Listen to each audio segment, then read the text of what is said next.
Good morning. Thank you. I feel like we're getting to know each other a little bit. Look, friends, my name's Andy. I normally spend my mornings down at St Matt's in Botany. I always say down when I'm here, but I really think it's up. It depends how you think about it. No, really, Botany is where everyone that wants to live here lives, that can't afford it.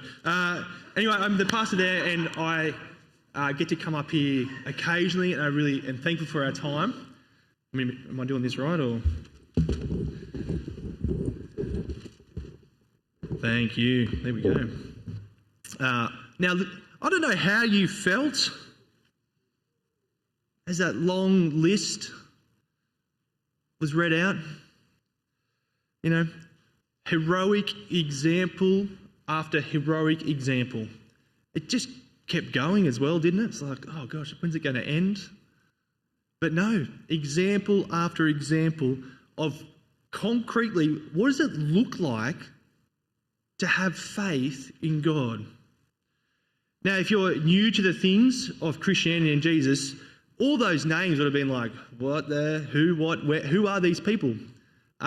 These are all kind of key, significant Old Testament people, so people before Jesus' time, who have all lived a life of faith. And here in Hebrews 11, they're holding them up. Here are people who have run the race and lived a life of faith. When I read it, the thing that came to mind for me? Gosh, they don't make us like they used to, do they? You know what I mean? You think, these guys, example after example, decision after time and time again of people who modelled faith. Then I thought maybe we're just Aldi, good different. I was a bit hopeful. I am still hopeful that we are good different. But friends, I think this is written for us so that we today would keep going as Christians. We'd keep going. And I'll be honest, I need as much help as I can get to keep going. I think living a life of faith is hard. It's really hard.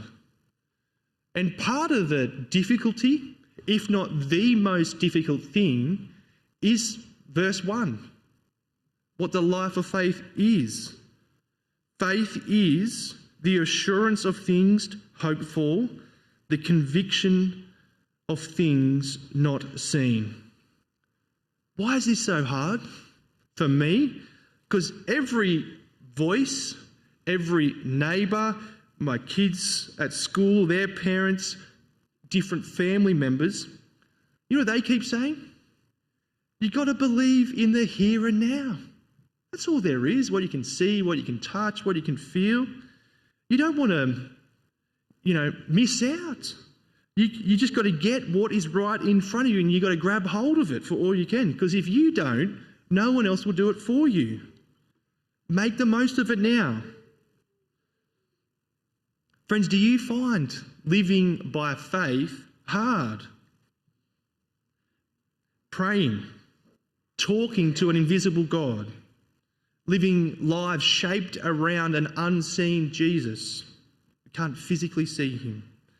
How you choose to use your time, your energy, what you dream about, shaped around an unseen reality. Now, I think that's because we're just like the original hearers. We can be tempted to think it's not worth it. The life of faith is not worth it. But Hebrews is written so that we would keep going. We would keep going. Now, we're not the first people to experience this struggle. I'm sure we won't be the last. And I think that's partly why we have this whole list of people who have run the race and lived a life of faith. Now, I think as I was reflecting on this chapter, often people refer it to as the heroes of the faith. Have you heard of that? The chapter of heroes of our faith. Everyone's blank. No one's heard of that. I get a few nods. Okay, that's good.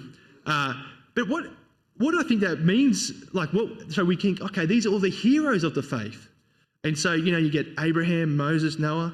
Now, while these guys had their very remarkable moments, these guys also had some really horrific moments too, didn't they?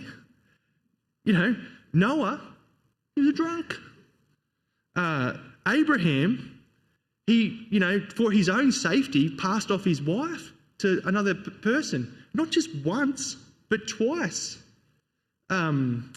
Moses, what was his life like? He was a murderer. So pretty much you got all these key figures. They've been held up, or they've been written down as people who live by faith. But gosh, this isn't their whole picture of their life.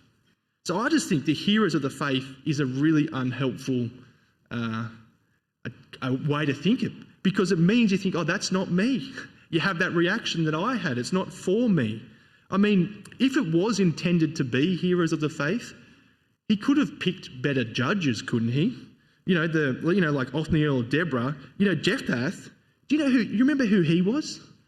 He was the crazy one that made the deal with God that if they win, he'll kill his daughter. Does this ring in bells? Horrific. Not only did he say that, he followed through with it, divided it and sent it out among people. It's just like, what the heck? Why is his name in here? Samson, he slept with pretty much anything that moved. Massive battles of sin. Massive. Gideon, we know Gideon, don't we? Just so insecure. So I'm not from the right family.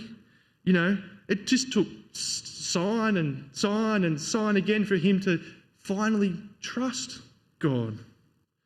I think we have this list, not because they're heroes, but because they're just ordinary, frail, sinful, weak people who trusted in God's promises.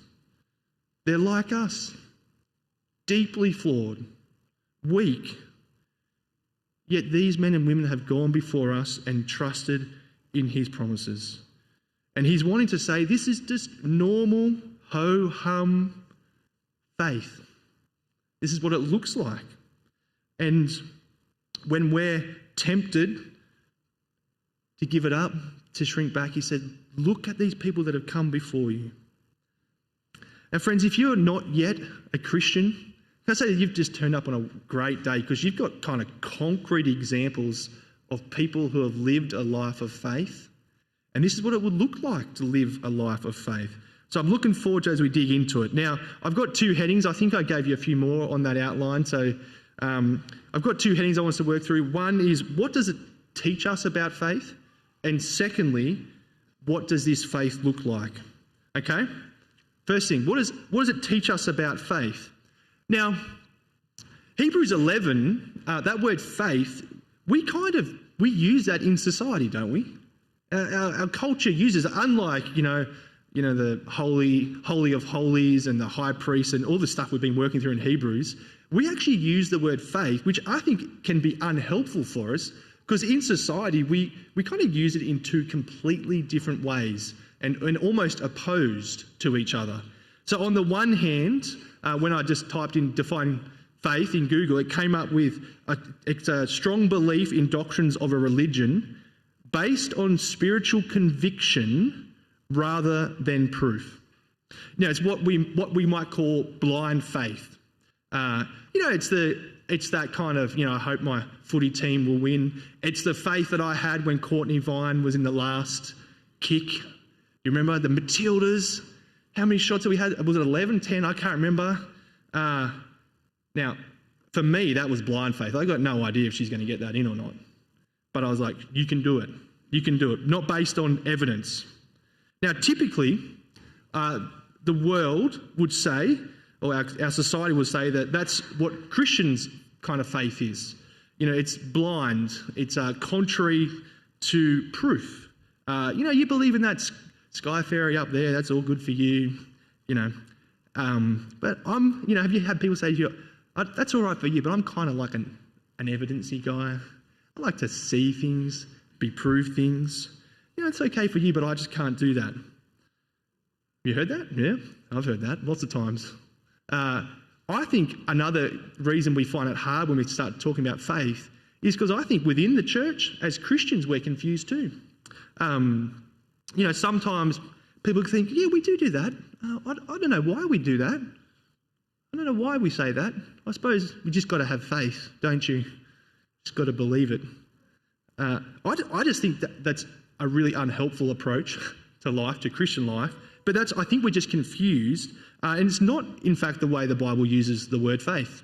In fact, there's another way which we as a society use it, which I think is which is the way the Bible uses the word. And that's to have faith is to have complete trust or confidence in someone or something. Now, we all have faith in this, don't we? This morning, to get here, you jumped in your car and you drove here, unless you walked. But anyway, you jumped in your car, and I'm sure you didn't open the bonnet and think, has someone put a bomb? Is this thing going to blow up? Because you just trusted that, no, I'm going to start the car, I'm going to get here. You've walked into this building. The roof's not going to fall down. You're trusting that. You're sitting on a chair. You're thinking, I'm trusting that this was whole. It's simple. We all have this kind of belief, or trust or confidence in something or someone. And that's kind of the kind of faith that we have in the Bible. It's what that uses the word as kind of interchangeable with trust.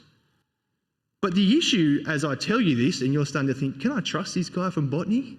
Because verse 1, doesn't that say the very opposite thing of what you're just saying? Verse 1, it looks a lot like the first definition, doesn't it? Now, faith is the assurance of things hoped for, the conviction of things not seen. See, I don't think this is intended to give us the kind of full, orbed, watertight definition of faith here. I think it's actually to show us this is what faith does. That's why we've got all these examples in the lives of ordinary people. And there's two aspects that it's just trying to draw our attention to, which really are the ones that help us to persevere as Christians. So he has the two aspects, is assurance of things hoped for. That's the reality of our future home in heaven because of the Lord Jesus and his work. Assured, we have that hope. The other aspect is the conviction of things not seen. This here is, there's things we don't see which are very real. There's spiritual realities amongst us in this world. Heaven and hell is real. There's an invisible, real God. They're invisible, but we don't see them, but they're real. See, do we have reason to believe these things? I think this is why it's not that blind trust. Well, I think Hebrews 11 will say, yes, of course we do. We have abundant reason in God's word, and from time and time again, he has said stuff and he keeps his word. So if you just look at Abraham, he would say to us now, and he is saying to us, we have so many reasons to trust God and his promises. We get three examples. One of them is verse 8. Have a look at verse 8 with me. He says, by faith, Abraham obeyed when he was called to go out to a place that he was to receive as an inheritance. And he went out not knowing where he was going. And that was the first reading we had in the Old Testament, which is a very familiar promise in Genesis 12. It's famous, really, because that's kind of where that's his first promise to set up a people and a nation under Abraham. But I just want us to reflect on how sketchy kind of that call from God is to him, isn't it? He kind of says, go. By faith, he just says, go. There's no mention of what the land is going to be.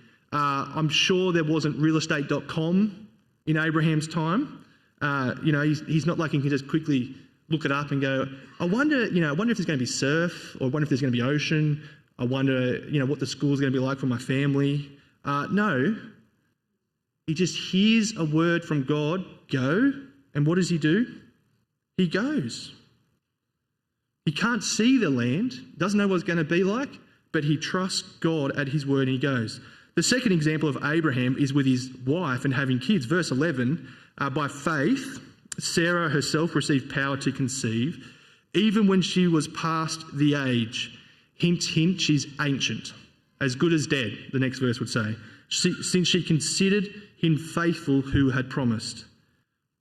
See, the picture of a great grandma over 90 years old having a child, has anyone seen that? Someone has. No. But unseen realities, but what happened? Because they trusted that him was faithful, had promised it, they trusted. They had it. Verse 17, the next example, by faith, Abraham, when he was tested, offered up Isaac, and he who had received the promises was in the act of offering up his only son.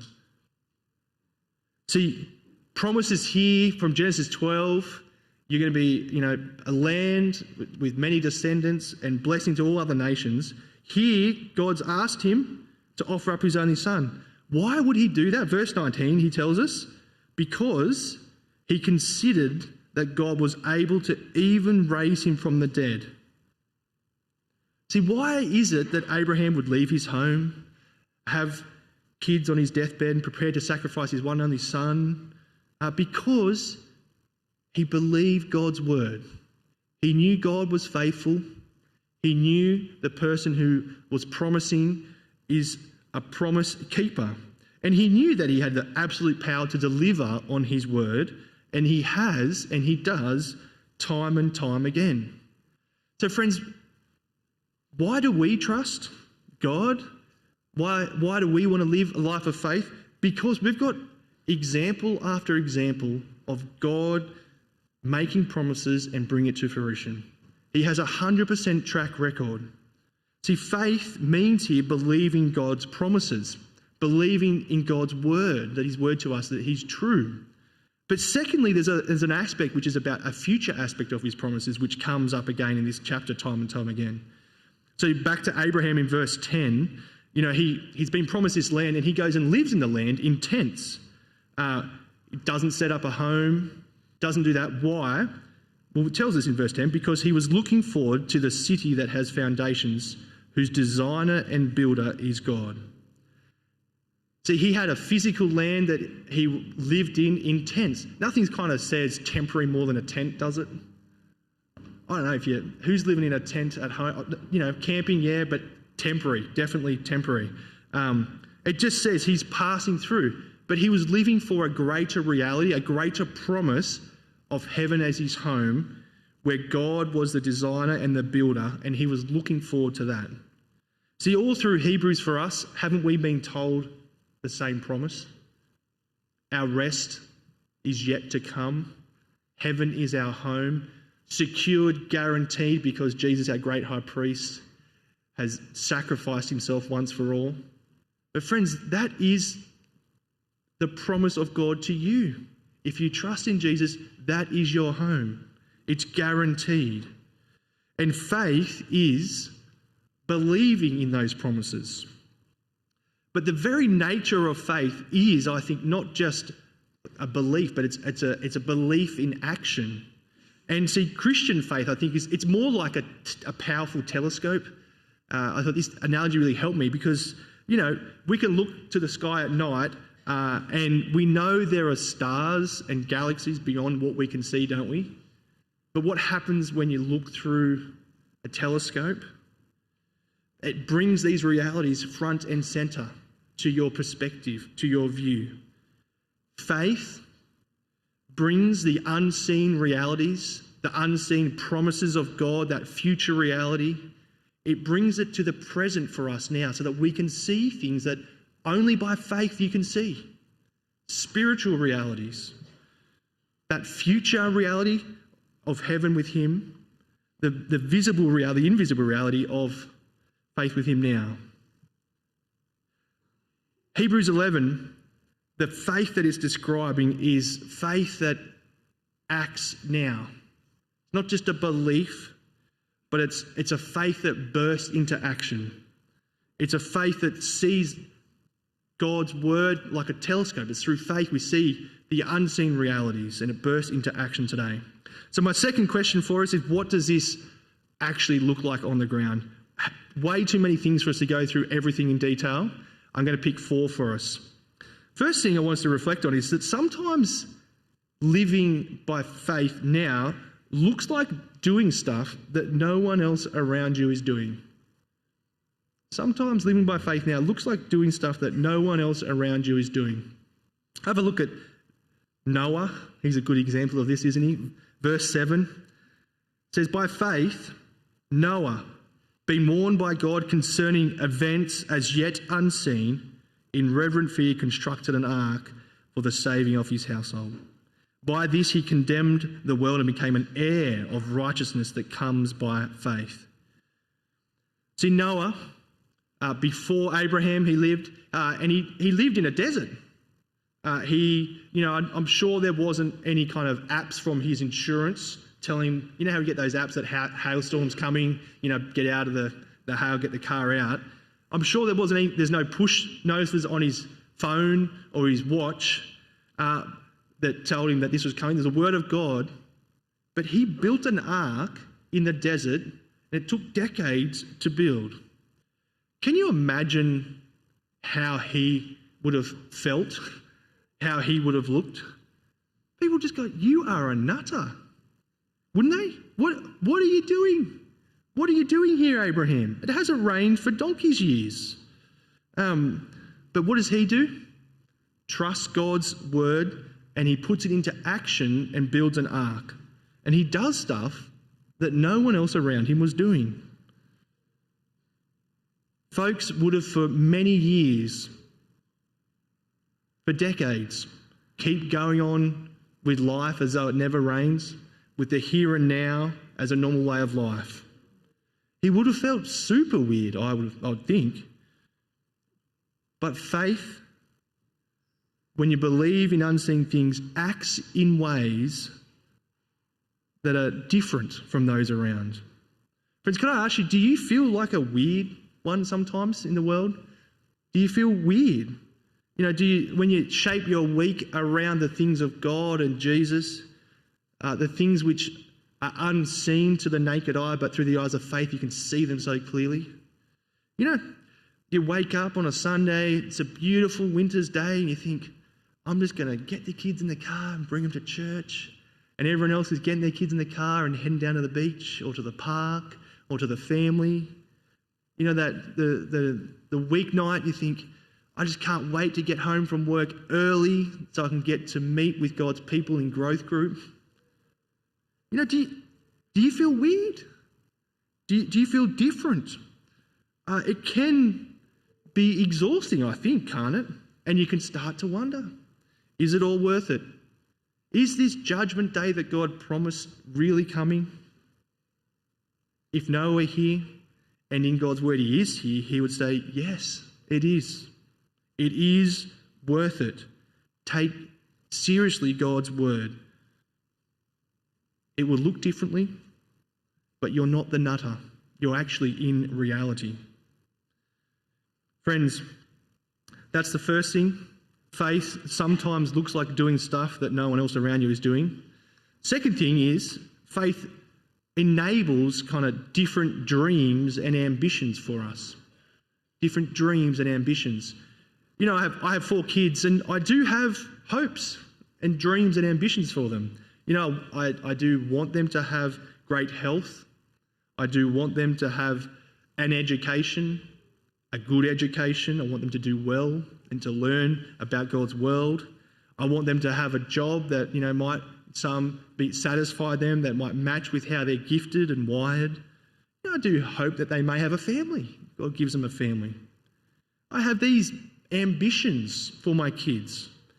Hebrews 11 would say to those ambitions, they're just way too low, aren't they? They're just so focused on the here and now, and you've missed the horizon. You've missed the perspective of what God is doing and that future promise he has for you.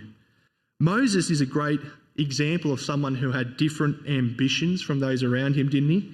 And different ambitions in light of his promised secure future. Have a look at verse 24. He says, by faith, Moses, when he has grown up, refused to be called the son of Pharaoh's daughter, choosing rather to be mistreated with the people of God than to enjoy the fleeting pleasures of sin. He considered the reproach of Christ greater wealth than the treasures of Egypt, for he was looking to the reward. See, Moses was adopted into the royal family and adopted into absolute kind of wealth, power, prestige, and beyond what we could imagine. Yet what does it say he did? He just shrugged it off. He wanted to align himself with the people of God.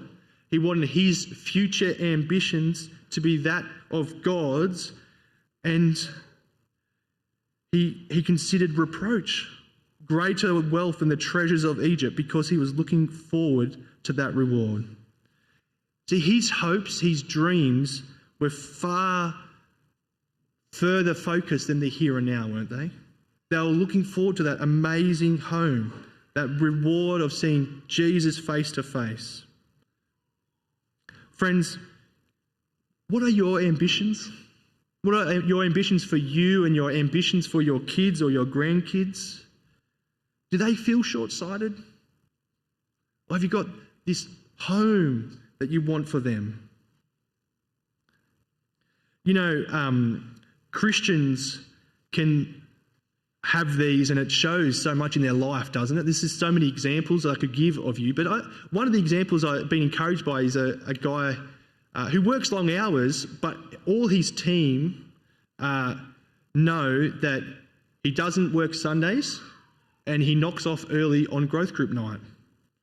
He makes sure he leaves, so he makes it home, makes it to be able to get to growth group. The other thing he does is he actually takes off time each week to teach kids about Scripture. See, they're different ambitions to the world around, aren't they? That faith is worked out differently for this person. Do you hear your work colleagues, people say to you, do you have to do that every week? Do you, is it really a thing that you have to go to? Why don't you just live a little, take a week off? You deserve it. You've worked hard. And when you hear these voices and you wonder, is it worth it? Put Moses' voice in there and say, heck yes it is. Look forward to your home. Anything that the world will offer you is fleeting compared to the promises that you have in Jesus. Don't look back. Third thing I want to reflect on is faith enables us to please God now. I think we can get so used to hearing the true word that we can't save ourselves. It's not about what we've done, but about what Jesus has done as our sacrifice in our place, that we can end up thinking it's impossible for us to please God. But friends, Hebrews 11 wants to say to you, as people of faith, you can. It is possible to please God. And actually, it's kind of bookended as in verse 2 and verse 39, that these are all people who were commended by God for their faith. Enoch is an example. In verse 5, he says, by faith Enoch was taken up so that he should not see death, and he was not found because God had taken him. Now, before he was taken, he was commended as having pleased God. Verse 6, without faith it is impossible to please him. For whoever will draw near to God must believe that he exists, and he rewards those who seek him. By faith, we now can live in a way that actually does please God. You can. I can. And it almost, as I reflect on it, feels scandalous to say. Scandalous because I know my heart. I know my sin. I know my shortcomings. I was reflecting on what would our culture do with all these people in Hebrews 11? That if there was monuments in the street of Moses and Noah and Abraham, our culture would cancel them, wouldn't they? They'd pull them down, write them off their history books because a lot of them have failed catastrophically. They've stuffed up. Noah the drunk, Abraham the coward, no, pull him down, smash it, cancel. But God doesn't cancel them. God doesn't cancel them. He has their names written so that we would see their example, know their messy, fallen, weak reality, yet hear what God says in verse 16. It says, He is not ashamed to be called their God. See, the beauty of this list is just ordinary people living out faith. It's powerful when you know the whole history of them. Lived their lives messy, flawed, weak, yes. But friends, I think there are so many people who are still alive who, in spite of their weakness, their flaws, have modelled a life of faith today, haven't they? If you think about those around you who have impacted you, I think we're going to hear a story later about that. But as I was reflecting on this, gosh, I've had so many ordinary people impact and show to me what it looks like to live a life of faith that pleases God. My youth group leader, he was an horticulturalist, and he was nothing fancy. But I tell you what, I rejoice at what he modelled and his faithfulness to teach me about Jesus, to turn up week in, week out. It was such a powerful example for me, and I still tell him today, and I thank him for that model of what it looked like to live an ordinary life of faith. I have another person when I was working as an engineer, and this person was a lawyer, and we were in Bible study together, and he, in his spare time, started a church in a housing commission. Now, I don't know if he's that ordinary. That's not an ordinary thing, right? I don't know. I don't feel like that's ordinary. But I tell you what, the example of what it looked like to live in light of this heavenly future modelled faith for me. It was different to my youth group leader. He was working, it was shaped differently, very different. As I reflect on another person that had profound impact on me, it would be my dad. Profound model of what it looks like to live a life of faith. I know he's ordinary. I know he's not perfect. I know he's weak, has his issues. But gosh, in spite of all that, he has modelled what it looks like to live a life of faith. It's a powerful impact. I know you all have those around you, and I think it's just worth sharing and reflecting on how God has given us these models of people who live by faith that please God so that we might continue on. My last thing I want us to reflect on is, lastly, a life of faith ends in God's blessing. See, the faith that you have in these unseen realities, the future realities, changes, it bursts into action. And how we live in this chapter, on the one hand, can be victorious. Did you notice that in verses 32 to 35? There's all these examples of victory. But then at the very next sentences, 36 to 38, it comes with suffering, opposition, and persecution. See, the life of faith for the here and now, there's no promise of victory. It's actually there's promises that you will, if you want to live a godly life, be persecuted. There's a perspective that the life of faith ought to have on us. But I want us to notice that where he lands in verse 39, at the end of the chapter, he says, all these, though commended through their faith, did not receive what was promised, since God provided something better for us, that apart from us, they should not be made perfect. Do you notice there in verse 40 that he includes us in this long list of promises?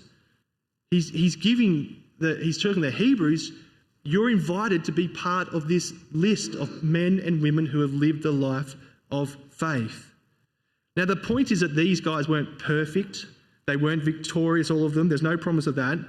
That comes next week, chapter 12, because Jesus is the only perfect one and the perfect man of faith. But we have this great cloud of witnesses who have, by faith, made it to the end of their race. And he wants us to make it.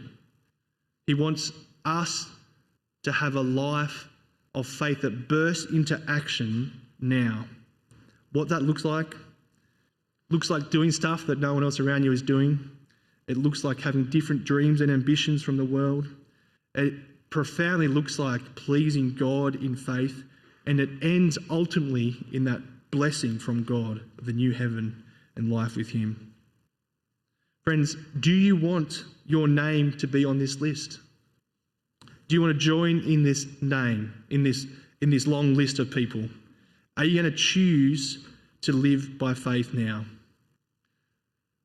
I think this is where the life of faith is like Aldi. We are good different. You know, it looked differently for every single person there, and it will look different for every single one of us. But it does look like running the race of faith, trusting. And the next, I cut the series here, and I was kicking myself because I feel like it finishes in 12 verse 3. But I can't help but read out this next bit, which we're going to reflect on more next week, where he ends. He says, therefore, since we're surrounded by such a great cloud of witnesses, that's all these people he's just seen, let us throw off everything that hinders in sin that so easily entangles, and let us run with perseverance the race marked out for us, fixing our eyes on Jesus, the pioneer and perfecter of faith. You see the picture he's got there? He's got a whole like marathon of people who have run the race, and they've passed the baton on to people. And we've seen it through history in the Old Testament. And he's got this cloud of witnesses. They're here in God's word, urging us on. Run the race. Run the race. Don't give up. Look to those who have run before you, perfect, imperfect, yes, but have been models of faith. But keep your eyes fixed on Jesus. Keep your eyes fixed on the perfecter and founder of our faith. Live by faith. Things that are unseen will feel weird and different, but gosh, it pleases God and it ends in eternal salvation. How about I pray for that end? Oh, gracious God, we're so thankful for these examples. Father, we do pray that you would help us to endure with faith, that our faith would burst into action. And Father, we just thank you so much that our faith isn't blind, that you have your word, that you keep your word, and you've recorded it for us so that we can be confident and assured of these realities. Father, please help us to hold fast and cling to Jesus, the author and perfecter of our faith. Praise in Jesus' name. Amen.